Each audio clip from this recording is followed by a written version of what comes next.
The rain hadn't stopped for 3 days. It drummed endlessly against the windows of the small suburban house on Maple Street, a quiet neighborhood somewhere in the outskirts of Ohio, the kind of place where nothing ever happened until it did. What? Emma Carter stood by the kitchen sink, staring out at the empty driveway. Her fingers tightened around a cold mug of coffee. She hadn't slept. Not really, not since the police officer knocked on her door 2 nights ago. Mrs. Carter, we found your husband." Those words had shattered her world. Daniel Carter had been missing for 6 months, gone without a trace after a late-night drive through Blackwood Forest. No signals, no clues, just his abandoned car found miles deep in the woods. Everyone had assumed the worst, but now he was back. A loud knock at the front door snapped Emma out of her thoughts. Her heart skipped. She didn't want to open it. But she did. Standing there, drenched in rain, was Daniel, or something that looked like him. "Emma," he said softly. His voice was the same, calm, familiar, but his eyes, they were wrong. Awful. Too dark, too empty, like something was looking through her instead of at her. She stepped back instinctively. "Daniel?" He smiled, slowly, unnaturally. "I told you I'd come back." At first, she tried to convince herself it was just trauma, that 6 months alone in the woods had changed him, that anyone would come back different. But the little things started piling up. Daniel didn't eat. Not really. He would sit at the dinner table, staring at his plate, occasionally moving food around, but never taking a bite. When Emma asked, he'd just say, "I'm not hungry." He didn't sleep either. Every night, Emma would wake up around 3 a.m., and every night Daniel wasn't in bed. The first time she found him standing in the hallway facing the wall, not moving, not blinking, just standing. Daniel," she whispered, slowly, his head turned toward her, too slowly. Like something controlling him had to remember how human movement worked. Go back to sleep, Emma," he said. His voice sounded layered, like two voices speaking at once. The nightmares started soon after. Soon after. Emma saw flashes of dark woods, twisted trees, and something crawling between. Something tall, something watching. And always Daniel standing in the distance, smiling. On the fourth night, she couldn't take it anymore. She followed him. At exactly 3:07 a.m., Daniel got out of bed. Emma kept her breathing steady, pretending to sleep as he walked out of the room. And she followed, barefoot, silent. He moved down the hallway past the living room and stopped at the basement door. Emma's stomach dropped. They never used the basement. Daniel slowly opened the door. Creaky Hague. The sound echoed through the house like a warning. He stepped inside. Emma hesitated, then followed. The basement was cold, colder than it should have been. The air smelled rotten.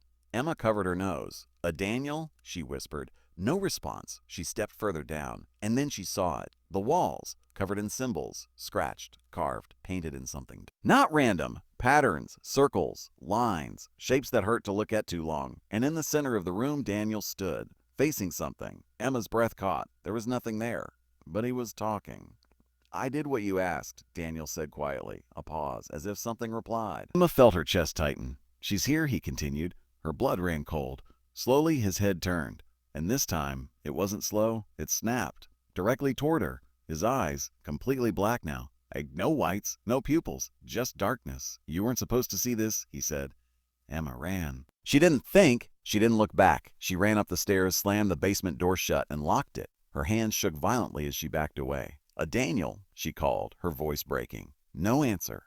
Silence. Then a soft knock from the other side of the basement door. Knock, knock, knock.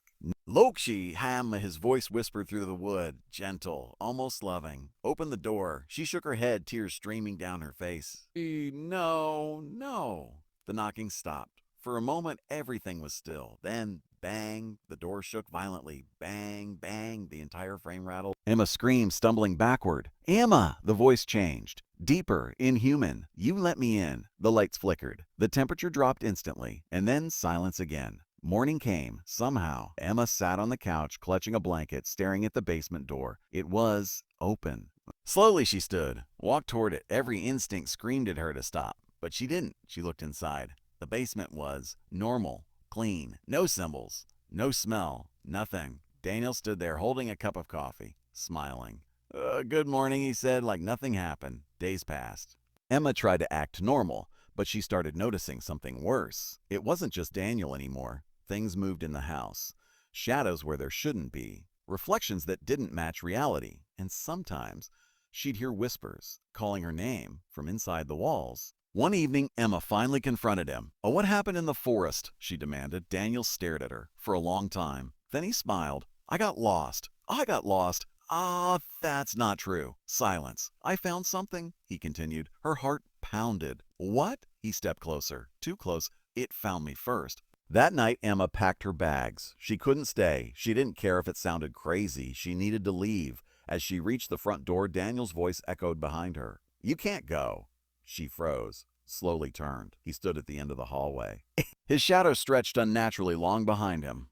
"I won't let you," he added. The lights went out. Darkness swallowed everything. Emma's breath came in short gasps. "A Daniel?" she whispered. No response. Then something moved, fast, too fast. A whisper in her ear. "He's gone," Emma screamed. She ran for the door, fumbling with the lock. It wouldn't open. Something grabbed her wrist. Cold, too cold. She turned and saw it. Not Daniel, not anymore. Something wearing his face, smiling, wide, too wide. "You should have stayed," it said. The next morning, the neighbors noticed something strange. The Carter house was quiet, too quiet. Police were called. They found the front door open. Inside, everything looked normal, except for one thing: the basement, covered in symbols, fresh, dark. And in the center of the room, two figures stood, completely still, Emma and Daniel, both smiling, both wrong. Weeks later, new families moved into the neighborhood. The Carter house was sold. Cheap. No one asked questions. No one wanted to know. But sometimes, late at night, if you pass by that house, you might see two figures standing in the window, watching, waiting. And if you listen closely, you might hear a soft whisper, "I'll come inside."